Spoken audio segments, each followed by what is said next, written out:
wanting to be a superhero. You put the towel around your neck and you run around the living room. I think every kid wanted to swoop in and help people once in a while. And at least for me, what happened is I became addicted to the idea. An FBI car came flying up the sidewalk, and they all converged on me at once. They handcuffed me and seized my computers, and they had all the evidence they needed, but I never harmed a soul. I've never done anything besides touch my fingers to my computer and seek freedom and justice. In a perfect world, heroes protect us from bad guys. Laws protect us from criminals. But this is not a perfect world. Today's crusaders and vigilantes hide behind usernames and search for clues in the digital trails we all leave behind. Who's to judge?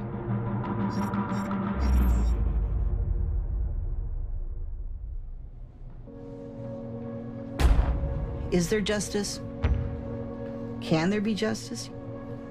I suppose it's possible if people stopped letting their emotions rule. But people don't know how to do that. I don't know, maybe it's the hunters in us, smelling the fear and the prey or something, looking for blood. 54-year-old Myra is a mother of 5 and a grandmother of 6. She's also kind of a badass. I am a bouncer at a nightclub, and I also teach self-defense. I don't like seeing people being picked on. I don't like seeing people being abused. It really bothers me, and I'll step in every time. My father was an investigator for the public defender's office in Sacramento, and he'd tell me his latest stories, his latest investigations. My father discovered that the system isn't quite as perfect as people want to believe it is. There's a lot of innocent people in jail, and probably a lot of guilty people out of jail as well. So his cases were fascinating to me. There was that little tickle in the back of my brain saying, I want answers.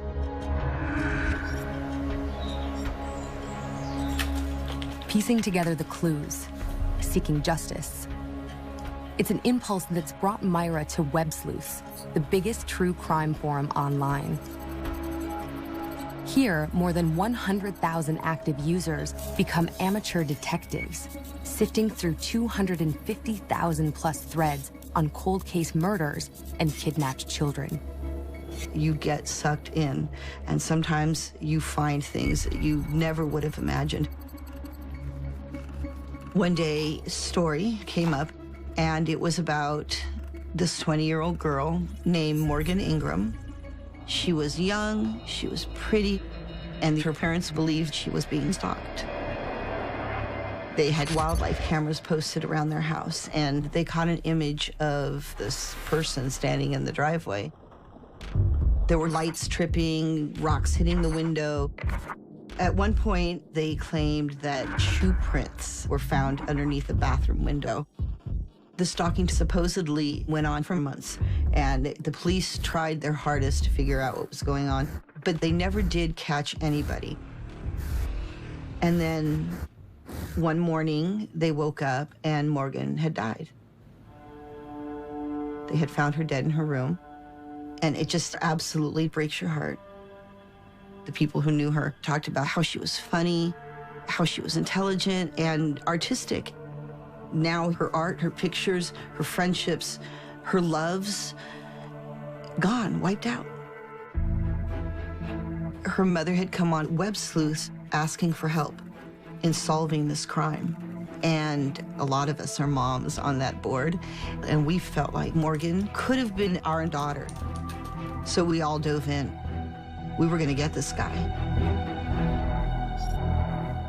The internet has unleashed legions of DIY detectives, and they're casing the network for suspects. Stand accused online, and it's your innocence that you have to prove. There were so many accusations, now you can't even remember all of them. basically that I just had to pick this girl out and that I got some kind of sick kick out of ruining her life. And I don't even know this girl.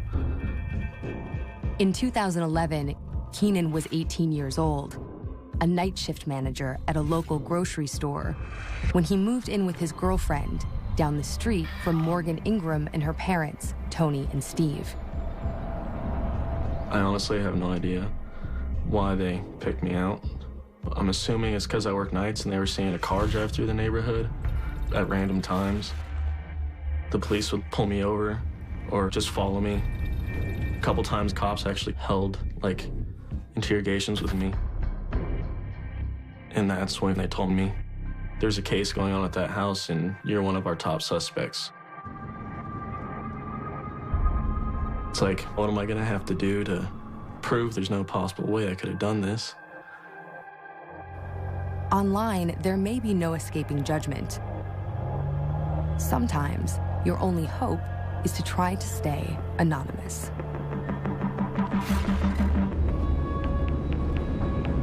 Ladies and gentlemen, in preparation for landing, please ensure your seatbelt is securely fastened. Once they find out that this meeting is taking place, you will come on the radar of U.S. law enforcement and quite possibly U.S. intelligence. They will try to find out where you went by tracing your electronic footprint. And so we can't talk about the details of how we come to be together in this motel room because that would be information that they would use against us. Where we're sitting right now, we're in a foreign country. You know, the United States has no writ here, and that's just tough shit for them, isn't it? In a room booked under another name, in a city that can't be identified, Commander X is hiding out. If I'm standing up for you, I'm certainly not scary at all. If you're the target, however, then I guess I'm a cyber terrorist.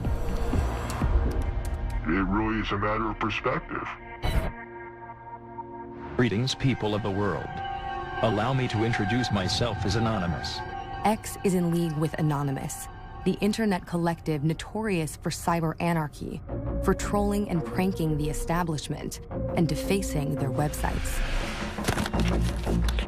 But X is another breed of Anon, a hacktivist, leaking data and breaching networks for a higher purpose.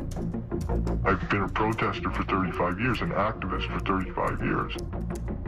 When I see tyrants crushing people and messing with people and destroying their lives, that's a motherfucking problem. Okay, that's a big problem with somebody like me. We always had the power as hackers to affect change.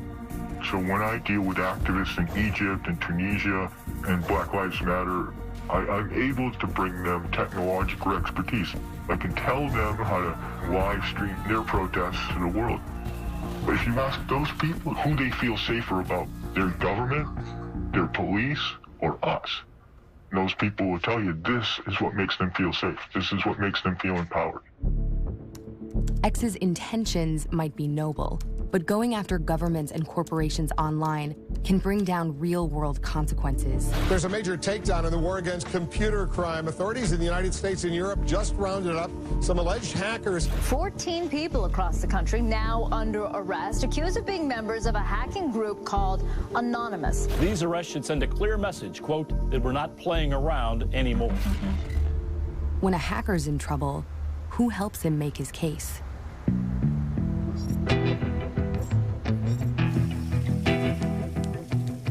There was a rebel streak in my soul from day one. I saw the Grateful Dead 164 times. Not only did I always want to be a lawyer, but I always wanted to be a criminal defense lawyer.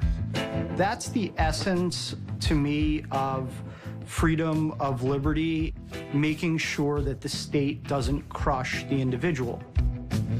Attorneys are supposed to defend the law. Jay Lederman wants to give it an upgrade.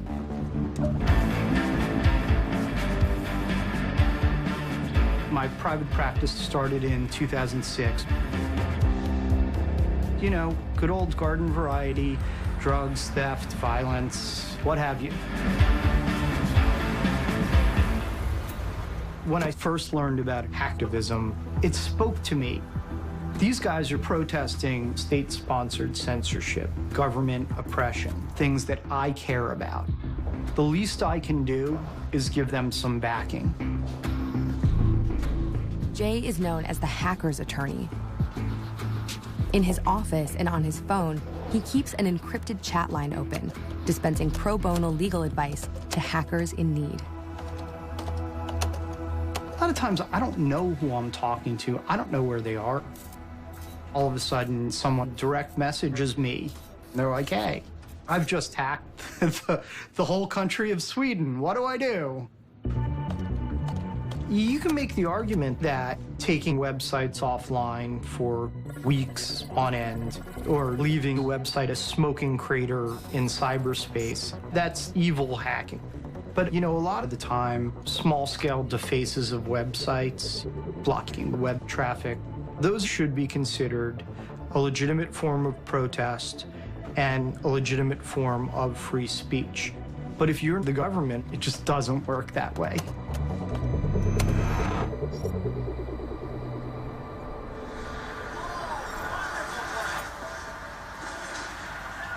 I thought I'd just have a normal life for life. Working all the time, getting a family, doing the same thing everybody else does. I've had some run-in with law enforcement, a marijuana charge when I was younger, speeding tickets, a couple of those. That's pretty much it. That changed in August of 2011, when Keenan was accused of stalking Morgan Ingram, 3 months before she was found dead.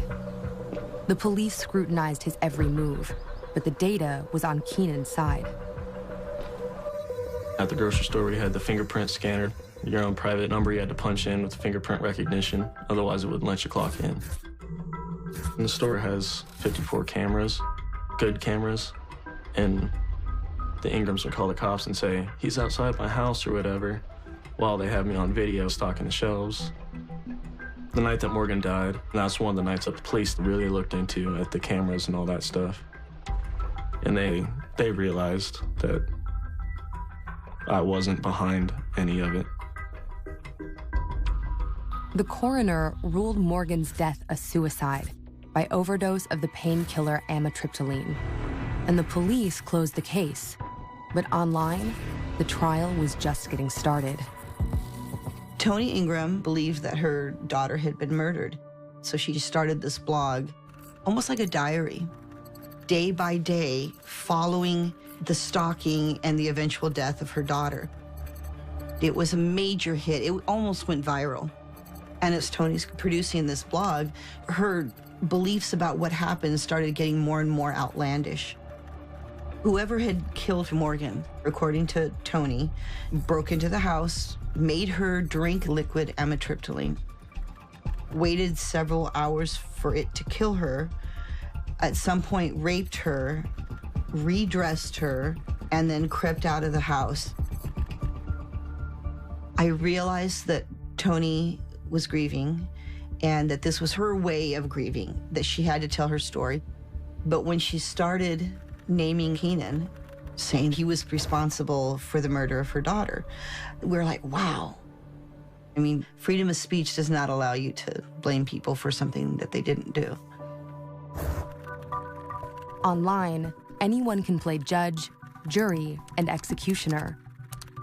But isn't that what we love about the internet? That everyone can speak their mind? After all, it's a free country, right? One of the issues for people who call me is that the penalties for computer crimes are so out of whack with penalties for regular crimes, and that involves Congress itself.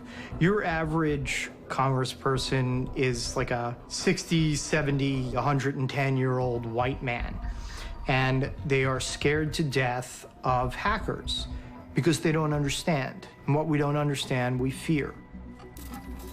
Faced with a threat, the government passes a law, the Computer Fraud and Abuse Act, or CFAA, prohibiting unauthorized access to a computer or server. The law tries to go after people who are hacking things involving national security, banks, things like that. But as the years roll by, the courts have expanded the definitions to the point where anything now constitutes unauthorized access. Think of this analogy. Let's say 60 people go into Bank of America and just sit down. What are they going to get? $250 fine, 5 days in jail. If you do a DDoS, which is a digital sit-in, it's a federal crime. It's a federal felony. That's a big deal. DDoS, distributed denial of service. A group gathers online and in a coordinated strike sends data packets to a specific website, temporarily crashing it with an overload of information. A series of cyber attacks made dozens of popular websites inaccessible today. Tens of millions couldn't check their banking accounts or log on to local news. Recently, hackers made headlines by cutting off access to Twitter, Amazon, Reddit, Spotify, and banking sites. But 6 years ago, Commander X and over 200 fellow hacktivists repurposed DDoS for protest. Their target was the main page of the Santa Cruz County government. Santa Cruz County has a history of militant gentrification to rid themselves of homeless people. It's actually against the law to sit on a park bench for more than 1 hour, and you can't cover yourself with a blanket during certain hours of the night anywhere in public. And so that was the motivation of the attack. We met in the chat room, and each of us pulled out whatever choice of DDoS weapon. And at exactly noon, we fired, and the site crashed. At the 30-minute mark, I asked everybody to stop. It took less than 2 minutes for the website to return to normal function, and that was it. No servers were breached, no data was stolen. It's a small, crowdsourced act of civil disobedience. So none of us took any kind of precautions to hide our traffic, to encrypt our chats. We were honestly as naive as you could possibly get. 9 months later, X was cornered by FBI agents outside a coffee shop. He and another hacktivist were the only ones arrested in the DDoS. The indictment listed X's charges: conspiracy and unauthorized access of a computer.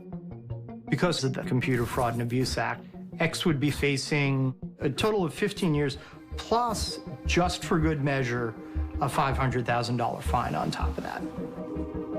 Sounds reasonable, right? It's unjust to take that many years of my life away from me for protest. I was out on federal bail, and I had to think very quickly. I hiked up into the Santa Cruz Mountains. After that, it was a series of safe houses and transportation. I crossed over from Washington State into British Columbia, and then I was in Canada. So, from my perspective, I'm a political exile. But according to the U.S. Department of Justice, I'm a fugitive. It makes it feel like there's two different kinds of justice. There's the cops and the courts that close the case. But then on the internet, the facts don't always matter. When the story started spreading online, I started getting hundreds of messages through Facebook, like per day, from Canada, Europe, Africa, South America, just from people telling me their opinion. And I started coming in worse and worse and worse. It makes you feel helpless, feel bad about yourself. The worst part was hurting my family. When I read some of the things, I said, this isn't my son, this isn't him, this isn't the kind of person he is. And I did try to make some comments to that effect to help him. But on Tony's blog or website, all comments are filtered. So If she doesn't like it, it never shows up. It's just gone. And it's not just one website accusing him. There's many. The one blog rapidly escalated into multiple blogs. They seem to just pop up. We don't even know who's behind them. We talked to law enforcement and lawyers, even FBI, stuff like that, and without tens of thousands of dollars, there's nothing you can do. People can say whatever they want. I'll have the mushroom Swiss burger. All right. Thank you. As a parent, you're wondering, worrying, you know, what's in his mind? What's he doing? How's he handling this? Because you don't know. You want to fix it, and you can't. That's the frustration. There's just nothing. There's nothing you can do.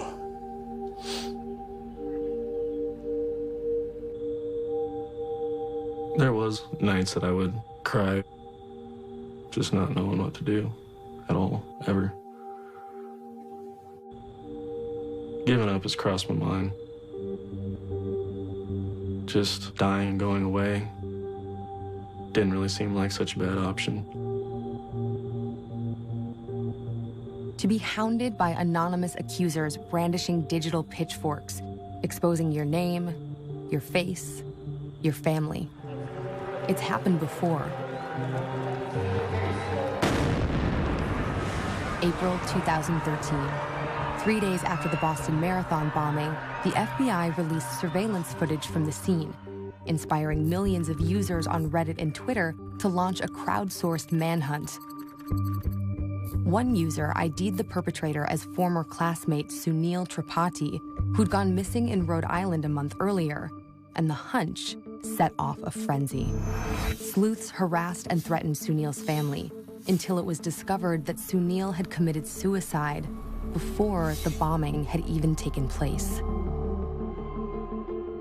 I think online, people become so detached from the realities of the lives that they're touching that they don't, it's like a TV show maybe to them.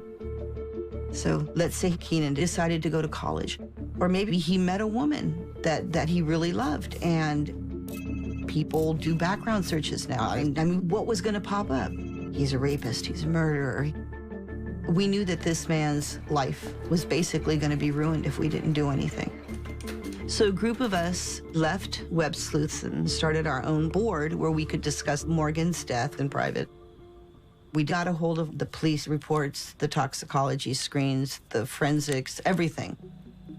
There were pill fragments found in the stomach contents, and there were large amounts. There was no struggle, there were no bruises that indicated that somebody was holding her down. It was very clear that she wasn't raped, and there was no evidence that she was killed. It was clearly suicide. Myra and her team of sleuths took their investigation live with a blog called Truth for Morgan. With every new hit, the page moves closer and closer to the top of the search results for Keenan's name, displacing the rumors with cold, hard facts. We weren't trying to say that Tony was a bad person. We weren't trying to smear Morgan's name. We just wanted to make sure that everybody who was going to form an opinion about this, and especially about Keenan, had all the facts. People said, you know, how can you protect a killer? I'm not protecting a killer. I'm protecting an innocent man. I've never harmed a soul. I mean, who was hurt by what I did? I'll never see my family again. I'll never see my friends again. I'll never return to my home country again. This is a one-way trip. 5 years into his exile, Commander X is 52 and homeless, panhandling to pay for food. His DDoS against Santa Cruz didn't change the law, but he's still fighting, helping launch hacktivist ops in Ferguson, South America, and the Middle East. I don't like fucking bullies, and I don't think I ever will. I'm taking advantage of every moment of liberty that I stole from them to try to do what I set out to do in the first place, which is bring change to the world. Anytime we chat, Commander X and myself, I have to explain to him, listen, you have to return to the jurisdiction and you have to face these charges. To which he replies, yeah, lawyer boy, you do my time. Even if you don't know who he is or what he does, or even agree with him as a person, Commander X is trying to make your life better. When one person fights for personal freedom against government oppression, that benefits us all. The irony is that we started off looking for justice for Morgan and found injustice instead. Our mission was just to lay out the facts and to hopefully help clear this boy's name. I've never spoken to Keenan, but I hope we succeeded in what we attempted to do. Having somebody on the outside that doesn't know you, standing up for you, really helped me feel that not everybody in the world hates you. In the real world, the exonerated might walk free, but online, old links die hard. You're sentenced to your search results for life. I've thought about moving away quite a few times to a different state where there won't be anybody that knows me. But really, you can't run away. They still have internet in Oregon. It matters to me what people think about me.